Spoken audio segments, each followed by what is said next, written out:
ಈಗ ಪುರುಷರು ಈ ಜಗದಲ್ಲಿ ಬರೋದು ಯಾವಾಗಲೂ ಅಲ್ಲ, ಆಗೊಮ್ಮೆ ಈಗೊಮ್ಮೆ ಜನಿಸ್ತಾ ಇದ್ದಾರೆ. ಅಂಥ ಯುಗಕ್ಕೊಮ್ಮೆ ಜನಿಸುವ ವ್ಯಕ್ತಿಗಳ ಇದ್ದುದರಿಂದ ಅವ್ರನ್ನ ಯುಗ ಪುರುಷರಂತೂ ನಾವು ಕರಿತೇವೆ.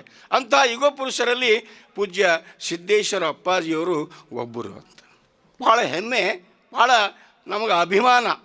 ನಾನು ಪದೇ ಪದೇ ಹೇಳ್ತಿದ್ದೀನಿ, ಗುಜರಾತಿನಲ್ಲಿದ್ದರು ಗಾಂಧೀಜಿ, ಬಿಜಾಪುರದಲ್ಲಿದ್ದರು ನಮ್ಮ ಬುದ್ಧೀಜಿ, ಇವರಿದ್ದಲ್ಲಿಗೆ ಬಂದರು ಆ ಮೋದಿಜಿ, ಇವರೆಂಥ ಸ್ವಾಮೀಜಿ ಅಂತ.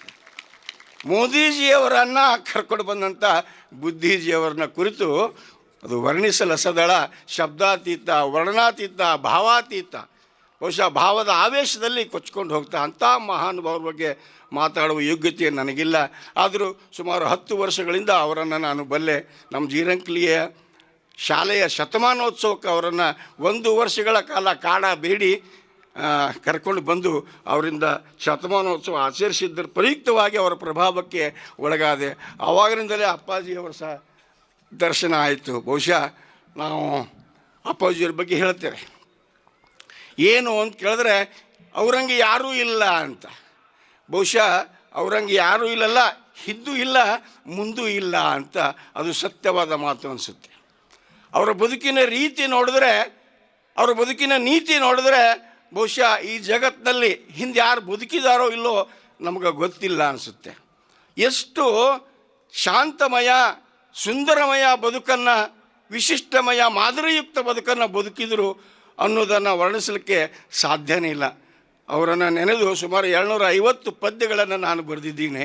ಶತಮಾನದ ಸಂತನಿಗೆ 1-2 ಶತಕಗಳನ್ನು ಹೆಸರಿಟ್ಟಿದ್ದೀನಿ. ಅದಕ್ಕೆ ಕಾರಣೀಭೂತರಾದವರು ಪೂಜ್ಯ ಅಮೃತಾನಂದ ಅಪ್ಪಾಜಿಯವರು. 1-2 ಪದ್ಯ ಅವ್ರ ಬಗ್ಗೆ ಹೇಳಿ ಮುಗಿಸ್ತೀನಿ. ಅಪ್ಪಾಜಿಯವರು ಹೆಂಗಿದ್ದರು ಅಂತ ಕೇಳಿದ್ರೆ, ಅವರ ಜನನ ಹೆಂಗಿತ್ತು ಅಂದರೆ, ಲೋಕದ ಸಂಘರ್ಷ ಪರಿಹರಿಸಲು ಬಂದ ಕಾರಣಿಕ ಪುರುಷ, ನೀವಿಲ್ಲದ ಬದುಕಲ್ಲಿ ಎಲ್ಲಿದೆ ಹರ್ಷ, ಗುರುದೇವ ನೀವು ಇರಬೇಕಾಗಿತ್ತು ಇನ್ನೂ 16 ವರ್ಷ, ಇನ್ನೂ 16 ವರ್ಷ. ಬಹುಶಃ ಈ ಆಧ್ಯಾತ್ಮಿಕ ಲೋಕ ಬಡವಾಗಿದೆ ಅಂತ ನನಗೆ ಅನ್ನಿಸ್ತಾ ಇದೆ. ಎಂಥ ಸಾದಾ ಸೀದಾ ವ್ಯಕ್ತಿಗಳು ಅಂತ ಕೇಳಿದ್ರೆ, ಖರೀದಿಸಲಿಲ್ಲ ಕಾರ, ಹಾಕಿಕೊಳ್ಳಲಿಲ್ಲ ಹಾರ, ಮಾಡಲಿಲ್ಲ ಯಾರ ಮೇಲೂ ಜೋರ, ಆಗಲಿಲ್ಲ ಯಾರಿಗೂ ಭಾರ, ಇವರು ನಿಜವಾದ ದೇವರ ಬಿಜಾಪುರದ ಶ್ರೀ ಸಿದ್ದೇಶ್ವರ. ಅಂಥ ಮಹಾನುಭಾವರ ಒಂದು ಕನಸಿನ ಕೂಸು ಪೂಜ್ಯ ಅಮೃತಾನಂದ ಅಪ್ಪಂಗಳವರು. ಬಹುಶಃ ಗುರು ಅಂಥವರು, ಶಿಷ್ಯ ಎಂಥವ್ರು ಇರಬೇಕು. ಗುರುವಿನ ಪತಾಕೆಯನ್ನು, ಗುರುವಿನ ಕೀರ್ತಿಯನ್ನು ಎತ್ತಿ ಹಿಡಿಯುವಂಥ ವ್ಯಕ್ತಿಗಳವರು. ಬಹುಶಃ ನನಗೆ ಇನ್ನೊಂದು ಮಾತು ಹೇಳಬೇಕನ್ನಿಸುತ್ತೆ. ಕೆಟ್ಟದ್ದನ್ನು ನೋಡಲಿಲ್ಲ ಕಣ್ಣಿಕ್ಕಿ, ಕೆಟ್ಟದ್ದನ್ನು ಕೇಳಲಿಲ್ಲ ಕಿವಿ ಇಕ್ಕಿ, ಕೆಟ್ಟದ್ದನ್ನು ಮುಟ್ಟಲಿಲ್ಲ ಕೈ ಇಕ್ಕಿ, ಎಂದೂ ಏರಲಿಲ್ಲ ಅಡ್ಡ ಪಲ್ಲಕ್ಕಿ, ನಗುತ್ತಲೇ ಹಾರಿ ಹೋಯ್ತಲ್ಲ ಜ್ಞಾನ ಹಕ್ಕಿ ಹೋಗ್ಬಿಡ್ತದು. ಹೌದಾ? ಭಾಳ 6:30 ಪ್ರವಚನ ನಮಗೆ ಕನಸಿನ ಕೂಸಾಯಿತು.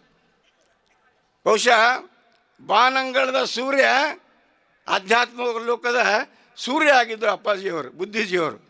ನನಗನ್ನಿಸ್ತು, ಬಾನಂಗಳದ ಸೂರ್ಯ ಮುಗಿಸಿ ಹೋದ ತನ್ನ ಕಾರ್ಯ, ಕತ್ತಲೆ ಇನ್ನೂ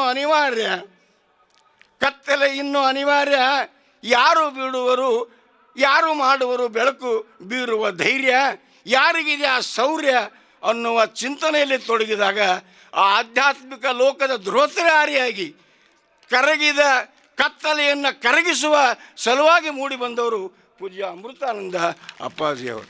ಬಹುಶಃ ಅವರನ್ನು ನಾನು ಬಾಲ ರವಿ ಅಂತ ಕರಿತಿದ್ದೀನಿ. ಅಪ್ಪ ಅವರು ಏನು ಕೆಲಸ ಬಿಟ್ಟಾರೆ ಆ ಕೆಲಸವನ್ನು ಮುಂದುವರಿಸ್ಕೊಂಡು ಹೋಗೋ ಜವಾಬ್ದಾರಿ ಅಪ್ಪಾಜಿಯವರ ಮೇಲೆ, ಹೆಗಲ ಮೇಲೆ ಹೊರಿಸಿದ್ದಾರೆ.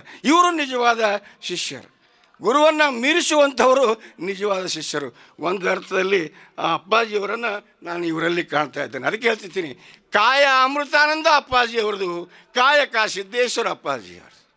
ಕಾಯ ಶರೀರ ಅಮೃತಾನಂದ ಅಪ್ಪಾಜಿಯವರು, ಅದರ ಕಾಯಕ ಕೆಲಸ ಸಿದ್ದೇಶ್ವರ ಅಪ್ಪಾಜಿಯವರು. ಅದಕ್ಕೆ ಹೇಳ್ತೀನಿ, ಇವರೆಲ್ಲ ಬರೀ ಜೀವಾತ್ಮ, ಇವರೊಳಗಿದ್ದಾನೆ ಒಬ್ಬ ಪರಮಾತ್ಮ. ಅದು ಮಹಾತ್ಮ, ಅದಕ್ಕಿಲ್ಲ ಯಾವುದೇ ತಾದಾತ್ಮ, ಹೋಲಿಕೆ ಮಾಡುವಂಗಿಲ್ಲ. ಅಪ್ಪಾಜಿಯವರು ಸಾಮಾನ್ಯವಾಗಿ ಅವರು ಸಂತರು ಅಂತ ಹೇಳಿದ್ರು ಅಪ್ಪಾಜಿಯವರನ್ನು, ಬುದ್ಧಿಜೀವರನ್ನು. ಹಾಗೆ ನಾನು ಅಮೃತಾನಂದ ಅಪ್ಪಾಜಿಯವರನ್ನು ಸಹಿತ ಅದೇ ಸಾಲಿಗೆ ಸೇರಿಸ್ತೀನಿ. ಯಾಕಂತ ಕೇಳಿದ್ರೆ ಅವರಲ್ಲಿ ಇವರಲ್ಲಿ ನಾನು ವ್ಯತ್ಯಾಸವನ್ನೇ ಕಾಣ್ತಾ ಇಲ್ಲ. ಅವರ ನುಡಿ, ಅವರ ನಡೆ ಎಲ್ಲದರ ಪಡಿಯಚ್ಚು ಪೂಜ್ಯ ಅಮೃತಾನಂದ ಅಪ್ಪಾಜಿಯವರು. ಅದಕ್ಕೆ ಹೇಳ್ತೀನಿ, ಇವರು ಬರೀ ಸಂತರಲ್ಲ, ಭಗವಂತ ಸ್ವರೂಪಿಗಳು. ಇವರೆಲ್ಲ ಸಂತ, ಇವರಲ್ಲಿದ್ದಾನೊಬ್ಬ ಭಗವಂತ, ಅವನ ಕೀರ್ತಿ ದಿಗಂತ ಅಂತ. ಅಂಥ ಮಹಾನ್ ಭಾವರ ಒಂದು ಪ್ರವಚನ ಕಾರ್ಯಕ್ರಮ ಇಲ್ಲಿ ನಡೆದಿದೆ. ಭಾಳ ಖುಷಿ ಆಯಿತು ನನಗೆ. ಬಹುಶಃ ಅಪ್ಪಾಜಿಯವರಿಗೆ ನಾನು ಫೋನ್ ಮಾಡಿದೆ, ನಮ್ಮ ಜೀರಂಕ್ಲಿ ಭಾಳ ದೂರ ಇದೆ, 36 ಕಿಲೋಮೀಟ್ರು, ಅಲ್ಲಿಂದ ಬರೋದು ತೊಂದರೆ ಆಗುತ್ತೆ ಅಂದಾಗ ನಾನು ಇವತ್ತು ಮುಂಜಾನೆ 6:30 ಇದ್ದರೆ ನಾನು ಎದ್ದುದು 3:30. ನನ್ನ ಊರು ಇಲ್ಲಿಂದ 36 ಕಿಲೋಮೀಟ್ರ್ ಊರು. ಅಲ್ಲಿಂದ ಬಂದೆ. ಬಹುಶಃ ಭಾಳ ಪಾವನಮಯ ಅನ್ನಿಸ್ತು. ನಿಮ್ಮೆಲ್ಲ ಇಂಡಿ ಜನ ನೋಡಿದ ತಕ್ಷಣ ಅಂತೂ ನನಗೆ ಭಾಳ ಖುಷಿ ಆಯಿತು. ಹೌದಾ, ಇದ್ರ ಹೆಸರು ಇಂಡಿ, ಇಲ್ಲೇ ಐತ್ರಿ ಭಾಳ ಥಂಡಿ. ಇವ್ರ ಹೆಸರು ಇಂಡಿ, ಇಲ್ಲೇ ಐತ್ರಿ ಭಾಳ ಥಂಡಿ. ಆದರೂ ಒಣಗ್ಯಾವ ನಮ್ಮ ಸೊಂಡಿ, ಆದರೂ ಎಳಿತೀರಲ್ಲ ಆಧ್ಯಾತ್ಮದ ಬಂಡಿ. ನೋಡ್ದಂಗೆ ಆಯ್ತು ನನಗೆ ಪಂಡ್ರಾಪುರ ವಿಠೋಬನ ದಿಂಡಿ ಅಂತ. ಬಹುಶಃ ಭಾಳ ನೀವು ಸುಕೃತವಂತರು, ಪುಣ್ಯಾತ್ಮರು ಅಂತ.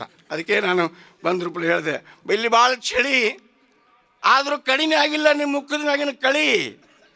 ಭಾಳ ಚಳಿ ಆದರೂ ಕಡಿಮೆ ಆಗಿಲ್ಲ ನಿಮ್ಮ ಮುಖದ ಮ್ಯಾಗಿನ ಕಳಿ. ಯಾಕಂದ್ರೆ ಗುರುಗಳು ಅದಾರಲ್ಲ ನಮ್ಮ ಬಳಿ, ಗುರುಗಳು ಅದಾರ ನಮ್ಮ ಬೆಳಿ. ದಿನ ಬೆಳೆ ಹಾಕತ್ತಾದ ಆಧ್ಯಾತ್ಮದ ಬೆಳೆ, ಆಧ್ಯಾತ್ಮದ ಬೆಳೆ. ಪೂಜ್ಯರೇ, ಬಹುಶಃ ಭಾಳ ವೇಳೆ ಅಭಾವ. ನೀವೆಲ್ಲ ತುಪ್ಪ ತಿನ್ಬೇಕಂತ ಬಂದಿರಿ, ನಾವೆಲ್ಲ ಹಾಲ. ಅದು ಅದ್ರ ಮ್ಯಾಗ ಆಸೆ ಇದೆ, ಅದಕ್ಕೆ ನಾವು ಭಂಗ ತರೋದಿಲ್ಲ. ಅದಕ್ಕೆ ಕೊನೆಯದಾಗಿ ಒಂದು ಮಾತನ್ನು ಹೇಳಿ ನನ್ನ ಮಾತನ್ನು ಮುಗಿಸ್ತಾ ಇದ್ದೇನೆ. ಹೌದಾ,